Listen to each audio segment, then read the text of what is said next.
शायद ही किसी ने सोचा होगा कि आईपीएल 2024 सीजन की शुरुआत ऐसी होगी। चेपॉक स्टेडियम में चेन्नई सुपर किंग्स अपने प्रदर्शन से एक दिन पहले किसी और कारण से ही चर्चा में रहेगी।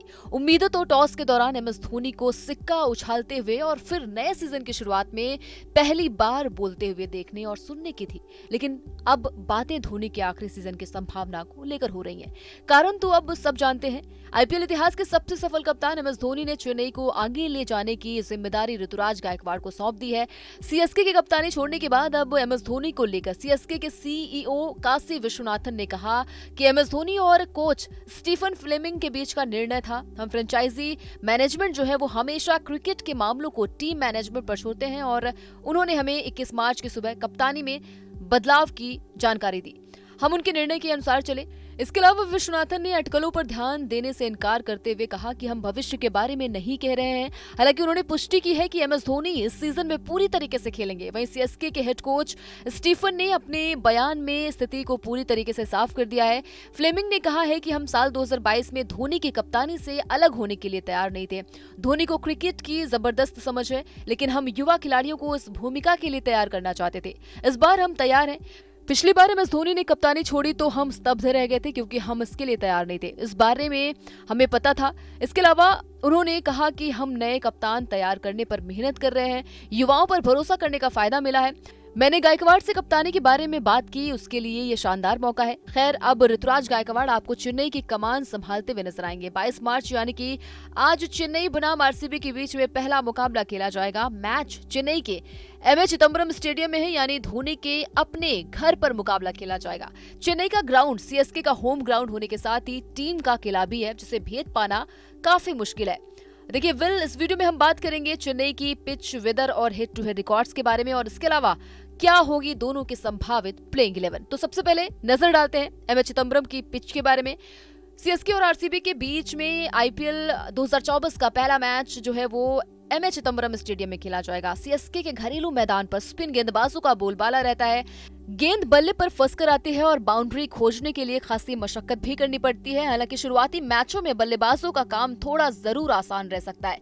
पिच रिपोर्ट के बाद वहां के वेदर रिपोर्ट के बारे में जानते हैं। तो चेन्नई सुपर किंग्स और रॉयल चैलेंजर्स बेंगलुरु के बीच खेले जाने वाले मैच के दिन बारिश की कोई संभावना नहीं है। 21 मार्च को चेन्नई में बारिश की उम्मीद जताई गई थी, लेकिन 22 मार्च को मौसम सामान्य रहने वाला है। खराब मौसम बेंगलुरु और चेन्नई मैच में दखल नहीं देगा, लेकिन मैदान में नमी 75% रहने की उम्मीद है, जो खिलाड़ियों के लिए परेशानी का सबब भी बन सकती है। वही तापमान मैच के समय जो है वो 31 डिग्री सेल्सियस हो सकता है। आरसीबी और सीएसके के बीच आईपीएल में हेड टू हेड रिकॉर्ड्स की बात की जाए तो दोनों टीमों के बीच अब तक 31 मुकाबले खेले गए हैं, जिसमें से 20 बार चेन्नई को जीत मिली है, तो वहीं सिर्फ 10 बार आरसीबी की टीम जीतने में कामयाब रही, जबकि एक मैच का कोई नतीजा नहीं निकला था। वहीं दोनों टीमों के बीच अब तक एमए चिदम्बरम स्टेडियम में 7 मुकाबले खेले गए हैं। इनमें से आरसीबी की टीम मात्र एक बार जीतने में कामयाब हो सकी थी। ये जीत उसे साल 2008 में मिली थी, जो आईपीएल का पहला सीजन था। उसके बाद से अब तक आरसीबी एक भी बार चेन्नई को उस मैदान पर हराने में कामयाब नहीं हो सकी। वहीं दोनों टीमों के बीच साल 2019 के आईपीएल सीजन में आखिरी बार इस मैदान पर मुकाबला खेला गया था, जिसमें चेन्नई की टीम को 7 विकेट से जीत मिली थी। आईपीएल में चेपॉक के मैदान पर अब तक कुल 76 मैच खेले गए हैं। पहले बैटिंग करते हुए टीम ने 46 मैचों में जीत का स्वाद चखा है। वहीं रनों का पीछा करने वाली टीम 30 मैचों में जीत दर्ज कर सकी है। यानी इस ग्राउंड में टॉस जीतकर पहले बल्लेबाजी करने का फैसला ज्यादा कारगर साबित होता है। अब जानेंगे क्या है दोनों टीमों के संभावित प्लेइंग 11। सबसे पहले बात करेंगे चेन्नई की संभावित प्लेइंग 11 की। तो यहाँ पर ऋतुराज गायकवाड़ आपको चेन्नई की कमान संभालते हुए नजर आएंगे। Rachin Ravindra, Moeen Ali, Shivam Dube, Ravindra Jadeja, MS Dhoni as a wicket keeper, Shardul Thakur, Deepak Chahar, Tushar Deshpande, Mustafizur Rahman, Maheesh Theekshana. तो ये थी सीएसके की संभावित प्लेइंग 11। अब जानेंगे क्या है आरसीबी की संभावित प्लेइंग 11। फैफ डु प्लेसिस जो कि आरसीबी के कप्तान हैं, Virat Kohli, Rajat Patidar, Glenn Maxwell, Cameron Green, Dinesh Karthik, Mahipal, Alzarri Joseph, Karan Sharma, Mohammed Siraj, Arshdeep Singh, Yash Dayal. तो ये थी आरसीबी की संभावित प्लेइंग 11। आपको बता दें कि एमएस धोनी को सीजन के आगाज से पहले ही कुछ बड़े झटके लगे थे। ड्वेन कॉनवे इंजरी के चलते उपलब्ध नहीं होंगे। ऐसे में ऋतुराज गायकवाड़ के साथ पारी का आगाज कौन करेगा, ये बड़ा सवाल है। माना जा रहा है कि न्यूजीलैंड के स्टार ऑलराउंडर सचिन रविंद्र ऋतुराज का साथ निभाते हुए नजर आएंगे। नंबर 3 की पोजीशन पर धोनी अजय के रहाणे पर भरोसा दिखा सकते हैं, तो 4 नंबर पर शिवम दुबे एक बार फिर से धमाल मचाना चाहेंगे। आरसीबी ने चेपॉक स्टेडियम में आखिरी बार मैच साल 2021 के सीजन में खेला था, जिसमें से उन्होंने कोलकाता नाइट राइडर्स की टीम को 38 रनों से हरा दिया था। इस मैदान पर विराट कोहली का रिकॉर्ड देखा जाए तो वो भी काफी अच्छा नहीं है, जिसमें से उन्होंने 12 पारियों में 30.17 के औसत से मात्र 362 रन बनाने में कामयाब हो सके हैं और उनके बल्ले से सिर्फ 2 बार ही अर्धशतकीय पारियां देखने को मिली है। आरसीबी के पूर्व कप्तान विराट कोहली की वापसी लंबे समय बाद मैदान पर होने जा रही है। उन्होंने इंग्लैंड के खिलाफ हाल ही में खेली गई पूरी टेस्ट सीरीज मिस कर दी थी, लेकिन अब वो अपनी टीम के साथ जुड़ गए हैं और खेलने के लिए बिल्कुल तैयार हैं। विराट कोहली की कप्तानी छोड़ने के बाद फैफ डुप्लेसिस 2 साल से टीम की कमान संभाले हुए हैं, लेकिन अभी तक वो भी ट्रॉफी दिलाने में कामयाब नहीं हुए। ग्लेन मैक्सवेल इस वक्त अच्छे फॉर्म में है। टीम चाहेगी कि पूरे आईपीएल ये जारी रहे। विराट कोहली के लिए ये आईपीएल स्पेशल भी है, क्योंकि इस खिलाड़ी को एक बार फिर अपने आलोचकों को जवाब देना होगा। विराट कोहली छुट्टी पर क्या गए, उनके आलोचकों ने ये फैलाना शुरू कर दिया कि ये दिग्गज T20 वर्ल्ड कप 2024 की टीम में सिलेक्ट शायद नहीं होगा।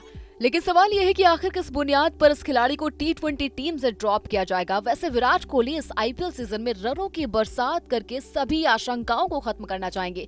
विराट के सामने पहली चुनौती चेन्नई सुपर किंग्स है, जिसके खिलाफ उनका रिकॉर्ड अच्छा नहीं है। आपको बता दें कि धोनी ने इससे पहले साल 2022 में खेले गए आईपीएल सीजन के शुरू होने से पहले अचानक कप्तानी छोड़ दी थी, जिसके बाद रविंद्र जडेजा को टीम का नया कप्तान बनाया गया था।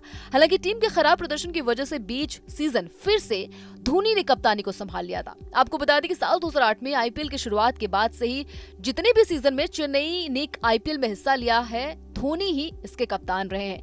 बीच में धोनी ने साल 2022 में पहली बार कप्तानी छोड़ने का ऐलान करते हुए जडेजा को टीम की जिम्मेदारी सौंपी थी, वो भी बिल्कुल इसी अंदाज में। टूर्नामेंट शुरू होने से 1-2 दिन पहले ही। इसका नतीजा हालांकि अच्छा नहीं था और शुरुआती 8 से 6 मैचों में हार का सामना करना पड़ा था।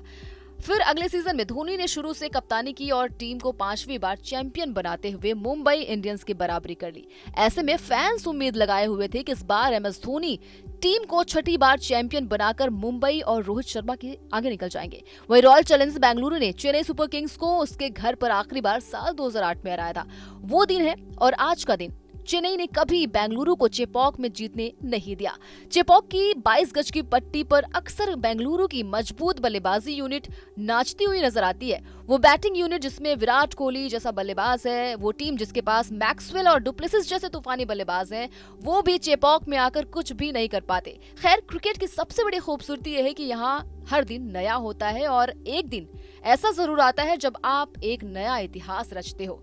बस यही मौका अब आरसीबी के पास है। अब सवाल यह है कि जिस 22 गज की पिच पर चेन्नई और आरसीबी का मुकाबला होगा वो आखिर कैसी होगी।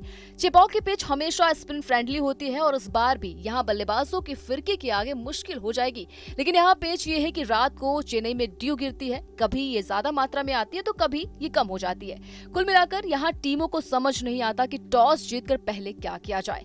हालांकि चेन्नई की टीम ने अपना होमवर्क जरूर किया है और बेंगलुरु भी अपनी नाकामी से कुछ सीखी तो जरूर होगी। अब देखना यह है कि इस मैच में कौन बाजी मारता है।